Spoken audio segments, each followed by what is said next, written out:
CM Siddaramaiah ಹಾಗೂ ಮಾಜಿ CM Jagadish Shettar ನಡುವಿನ ಭೇಟಿ ಹಲವು ರಾಜಕೀಯ ಲೆಕ್ಕಾಚಾರಕ್ಕೆ ನಾಂದಿ ಹಾಡ್ತಾ ಇದೆ. ಸಿದ್ದರಾಮಯ್ಯ ಭೇಟಿ ವೇಳೆ ಶೆಟ್ಟರ್ ನಿವಾಸದಲ್ಲಿ ರಾಜಕೀಯ ಚರ್ಚೆಗಳಾಗಿದೆ. ಪ್ರಹ್ಲಾದ್ ಜೋಶಿ ವಿರುದ್ಧ ಶೆಟ್ಟರ್ರನ್ನೇ ನಿಲ್ಲಿಸೋದಕ್ಕೆ ಮೆಗಾ ಪ್ಲಾನ್ ಅನ್ನ ಮಾಡಿಕೊಳ್ಳಲಾಗ್ತಾ ಇದೆ ಅನ್ನೋದು ಪ್ರಶ್ನೆ. ಶೆಟ್ಟರ್ಗೆ ಲೋಕಸಭಾ ಟಿಕೆಟ್ ಆಫರ್ ಅನ್ನ ಸಿದ್ದರಾಮಯ್ಯ ಅವರು ಕೊಟ್ಟಿದ್ದಾರೆ. ಪ್ರಹ್ಲಾದ್ ಜೋಶಿ ವಿರುದ್ಧ ಹಾಗಾದ್ರೆ ಜಗದೀಶ್ ಶೆಟ್ಟರ್ ಕಣಕ್ಕೆ ಇಳಿಯೋದು ಪಕ್ಕಾನ? ಶೆಟ್ಟರ್ಗೆ ಟಿಕೆಟ್ ನೀಡುವ ವಿಚಾರವಾಗಿ ಅಭಿಪ್ರಾಯ ಕೇಳ್ತಾ ಇದ್ದೀವಿ ಅಂತೆಲ್ಲ ಹೇಳಿದ್ದಾರೆ. ಸ್ಥಳೀಯವಾಗಿ ಕಾರ್ಯಕರ್ತರು ಮತ್ತು ಶಾಸಕರಿಂದ ಅಭಿಪ್ರಾಯ ಸಂಗ್ರಹಿಸೋ ಕೆಲಸವನ್ನು ಮಾಡಿದ್ದಾರೆ. ಅವರು ಕೂಡ ಆಕಾಂಕ್ಷಿ ಅಂತ ನಾವು ಅಂದ್ಕೊಂಡಿದ್ದೀವಿ ಅಂತ ಸಿಎಂ ಇದೇ ವೇಳೆ ಹೇಳಿದ್ರು. ಈ ವೇಳೆ ಮಧ್ಯಪ್ರವೇಶಿಸಿ ನಗ್ತಾನೆ ನಾನು ಆಕಾಂಕ್ಷಿ ಅಲ್ಲ ಅಂತ ಜಗದೀಶ್ ಶೆಟ್ಟರ್ ಕೂಡ ರಿಯಾಕ್ಷನ್ ಕೊಟ್ಟಿದ್ದಾರೆ.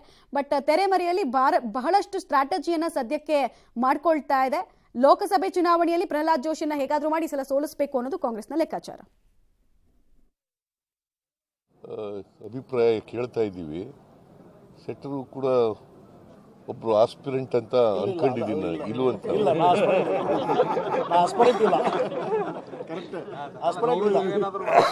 ಈಗ ಆಸ್ಪಿರೆಂಟ್ ಇಲ್ಲ ಅಂತ ಹೇಳ್ತಾ ಇದ್ದಾರೆ ಅವರು. ನೀವೇ ಕ್ರಿಯೇಟ್ ಮಾಡಿದ್ರಿ.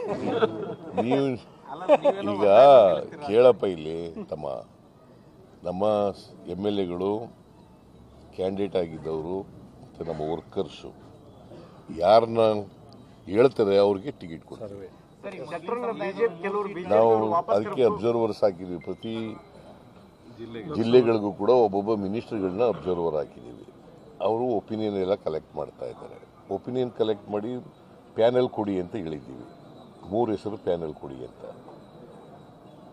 ಸೊ ಅವರಲ್ಲಿ ಯಾರು ಮುಖ್ಯ ಆಗ್ತಾರೆ, ಯಾರು ಸೂಕ್ತ ಆಗ್ತಾರೆ ಅಂತ ಅಭ್ಯರ್ಥಿಯನ್ನು ಆಯ್ಕೆ ಮಾಡ್ತೀವಿ. ಕಾಂಗ್ರೆಸ್ ಈ ಸಲ ತನ್ನ ಸ್ಟ್ರಾಟಜಿಯನ್ನ ಬಹಳಷ್ಟು ಈ ಜಾತಿ ಸಮೀಕರಣದ ವಿಚಾರಕ್ಕೆ ಹೆಚ್ಚು ಫೋಕಸ್ ಮಾಡ್ತಾ ಇರೋ ಹಾಗೆ ಕಾಣಿಸ್ತಾ ಇದೆ.